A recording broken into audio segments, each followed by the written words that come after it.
আমি গত সপ্তাহে আপনাদের সামনে কুরবানি সংক্রান্ত কিছু ইতিহাস আলোচনা করেছিলাম।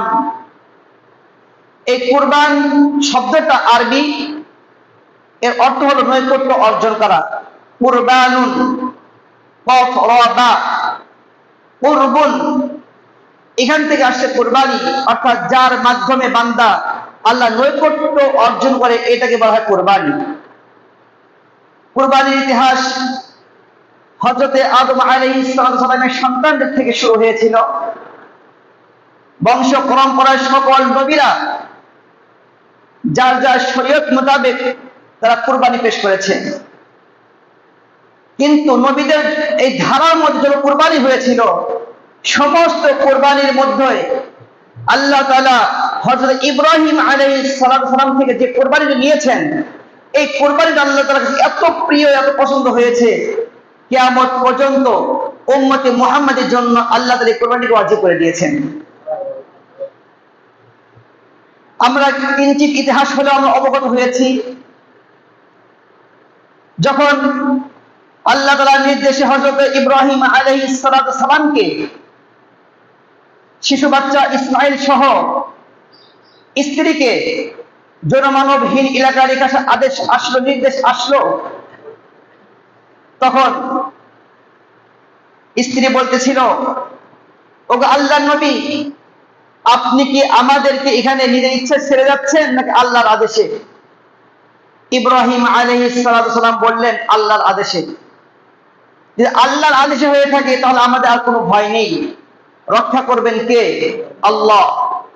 জনমানবহীন এলাকা, মানুষ শূন্য স্থান, এখানে আল্লাহ তাআলা আমাদেরকে রক্ষা করবেন। তাফসীরের মধ্যে আসছে হযরত ইব্রাহিম আলাইহিস সালামের ৮৬ বছর বয়সে আল্লাহর কাছে কান্নাকাটি করলেন, দোয়া করলেন। কোরআনের ভাষা উল্লেখ করেছেন, রব্বি হাবলি মিনাস সালিহিন, ওগো আল্লাহ, আপনি আমাকে একটা নেককার সন্তান দান করেন, নেককার সন্তান দান করেন আল্লাহ। আল্লাহ তাআলা তার দোয়া কবুল করলেন। ফাবাশশারনাহু বিগুলামিন হালিম। সুতরাং আল্লাহ তাআলা তাকে এক সহনশীল, এক ধৈর্যশীল সুসন্তানের সুসংবাদ দান করলেন। সুবহানাল্লাহ। এই সন্তানটাকে রেখে আল্লাহর নির্দেশে তাকে হিজরত করতে হলো। তারপর فلما بلغ معه السعي قال يا بني إني أرى في المنام। এই সন্তানের বয়স যখন 13 বছর হলো বা বালেগ হলো, যে সময় সন্তান বাবার কাজে আসবে এরকম পরিস্থিতি উপনীত হলো, তখন আল্লাহ তাআলার পক্ষ থেকে স্বপ্ন যোগে হযরতে ইব্রাহিম আলাইহিস সালামকে আদেশ করা হলো, ইয়া বুনাইয়া ইন্নী আরা ফিল মানাম, হে আমার বৎস, আমি স্বপ্নে দেখলাম, আন্নী আযবাহুকা, আমি তোমাকে জবাই করছি, আমি তোমাকে জবাই করছি, স্বপ্নে দেখতে পেলাম। হযরত ইব্রাহিম আলাইহিস সালাম বুঝতে পারলেন, আমার সবচেয়ে প্রিয় যে বস্তু, আমার সবচেয়ে প্রিয় যে সন্তান, এই সন্তানকে আল্লাহর রাহে কুরবানি করতে হবে। এর আগে হযরত ইব্রাহিম আলাইহিস সালাম প্রথম স্বপ্ন দেখার পরে প্রায় 100টা উট কুরবানি করলেন। কুরবানি হয়ে গেল। পরের রাতে আবার একই স্বপ্ন দেখলেন, হে ইব্রাহিম, আমার জন্য কুরবানি করো। ইব্রাহিম আলাইহিস সালাম আবার কুরবানি করলেন। তৃতীয় রাতে আবার স্বপ্ন দেখানো হলো, ইব্রাহিম, সবচেয়ে তোমার প্রিয় বস্তুকে আমার রাহে কুরবানি করো। ইব্রাহিম আলাইহিস সালামের বুঝতে আর বাকি থাকলো না। এই ঘটনাটাকে কেন্দ্র করে আল্লাহ তাআলার পক্ষ থেকে তাকে স্বপ্ন যোগে নির্দেশ দেওয়া হলো যে আন্নী আযবাহুকা ফানজুর মাযা তারা, হে আমার বাচ্চা, হে আমার সন্তান, বৎস, আমি স্বপ্নে দেখলাম তোমাকে কুরবানি করছি, এখন তোমার মতামতটা কি, তোমার রায়টা কি? সন্তানের বয়স কত? 13 বছর বয়স, শিশু বাচ্চা বা কেবলমাত্র বালেগ হল, এরকম অবস্থা। এই সন্তানকে পিতা জিজ্ঞাসা করছে, আমি স্বপ্নে দেখলাম তোমাকে কুরবানি করছি, এখন তোমার মতামতটা কি বলো? তখন সন্তান বলল,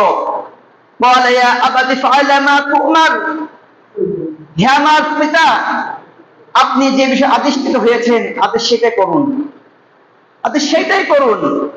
সাতাজিদুনি ইনশাআল্লাহ মিনাস সাবিরিন, আর অবশ্যই আপনি আমাকে, আল্লাহ যদি চায়, আমাকে ধৈর্যশীলদের অন্তর্ভুক্ত পাবেন। আপনি যে বিষয়ে আদিষ্টিত হয়েছেন, আমাকে জমা করার জন্য আপনাকে নির্দেশ দেওয়া হয়েছে, আপনি এইটাই করুন। আর আমি এই ভয়ে পালাবো না, আমি ছোটাছুটি করবো না, বরং আপনি আমাকে ধৈর্যশীলদের অন্তর্ভুক্ত পাবেন। তাফসীরের মধ্যে আসছে, যখন ইব্রাহিম আলাইহিস সালাতু সালাম সন্তানকে নিয়ে মায়ের থেকে বিদায় নিয়ে চলে গেল, তখন এই শয়তান মাকে ধোঁকা দেওয়া শুরু করলো। মায়ের ধোঁকা দিতে পারলো না, বাবাকে ধোঁকা দেওয়া শুরু করলো। যখন বাবাকে ধোঁকা দিতে পারলো না, তখন সন্তান ইসমাঈল আলাইহিস সালামকে ধোঁকা দেওয়া শুরু করলো। এই তিনজনের কাজ, তিনজন শয়তানকে বিতাড়িত করে পাথর নিক্ষেপ করছে। আল্লাহ তাআলার কাছে এত মনোনীত হয়েছেন, আল্লাহ তাআলা হযরত ইব্রাহিম আলাইহিস সালাম, হযরত ইসমাঈল আলাইহিস সালামের এই কাজটাকে পছন্দ করে উম্মতে মুহাম্মাদের জন্য যারা হজ করতে যাবে এদের জন্য পাথর নিক্ষেপ করা জরুরি করে দিয়েছেন।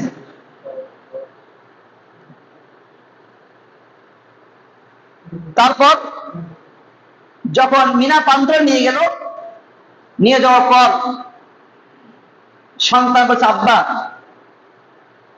আমি তো আপনার সবচেয়ে প্রিয় বস্তু, প্রাণের চেয়ে আমাকে ভালোবাসেন, আল্লাহর নির্দেশ আমাকে জবাই করবেন, কিন্তু আব্বা জবাই করার আগে কয়েকটি কাজ করবেন।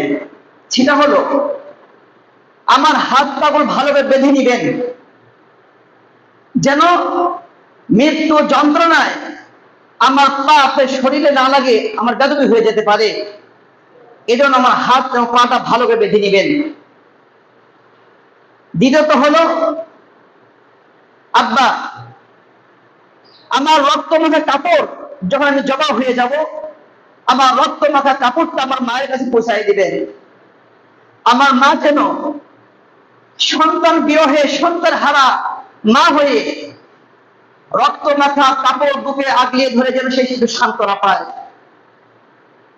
আর বাড়িতে হলো, এই বার্ধক্য অবস্থায় আমাকে আপনি পেয়েছেন, আল্লাহ দান করেছে, আপনার কোলে দান করেছেন। যখন আমার গলায় ছুরি চালাবেন, তখন আপনার চোখটা ভালো করে বেঁধে নিবেন, যে আমার চেহারাটা দেখে আপনার ভিতরে চেনা হোক, পুত্র চেনা হোক, এটা বেশি যেন উত্তেজিত না হয়ে যায়, এবং এই কারণে যেন আপনি জবা করা থেকে বিরত হয়ে যান, এমন যেন না হয়। তিনটা হযরত ইসমাঈল আলাইহিস সালাম বাবাকে বললেন। বলার পর জবা করবেন, পুরা পৃথিবী, পুরা কায়নাত স্তব্ধ হয়ে যাচ্ছে যে এখন ইব্রাহিম কি করতে চাচ্ছে, হাবিবুল্লাহ আল্লাহর নির্দেশে কি করতে যাচ্ছে। ফালাম্মা আসলামা ওয়া তাল্লাহু লিল জাবিন, দুজন যখন আল্লাহর কাছে নত হয়ে গেলেন, ইব্রাহিম আলাইহিস সালাম সন্তানকে জবাই করতে উদ্যত হলেন, এবং সন্তানও জবাই হওয়ার জন্য জমিনে শুয়ে পড়ল। ফালাম্মা আসলামা ওয়া তাল্লাহু লিল জাবিন, তাকে কাট করে শোয়া দেওয়া হলো। ছুরি চালাচ্ছেন, এমন অবস্থায় ওয়ানাদাইনাহু আইয়া ইব্রাহিম, আসমান থেকে আহ্বান করা হলো, হে ইব্রাহিম, কত সাদ্দাকতা রুইয়া, তুমি তোমার স্বপ্নটাকে বাস্তবায়ন করেছো, তুমি তোমার স্বপ্নটাকে বাস্তবায়ন করেছো। কত সাদ্দাকতা রুইয়া ইন্না কাযালিকা নাজজিল মুহসিনিন, নিশ্চয় এরকমই আমি মুহসিনদেরকে, ইহসানকারীদেরকে আমি প্রতিদান দিয়ে থাকি। এই পর্যন্ত হলো কুরবানির ইতিহাসটা ছিল। হযরত ইব্রাহিম আলাইহিস সালামের কুরবানি এবং ইসমাঈল আলাইহিস সালামের কুরবান হওয়ার ইচ্ছা, আল্লাহ তাআলা এটাকে এত পছন্দ করলেন, এত মনোনীত করলেন, কিয়ামত পর্যন্ত উম্মতে মুহাম্মাদের জন্য আল্লাহ তাআলা কুরবানি করাটাকে ওয়াজিব করে দিয়েছেন। সুবহানাল্লাহ।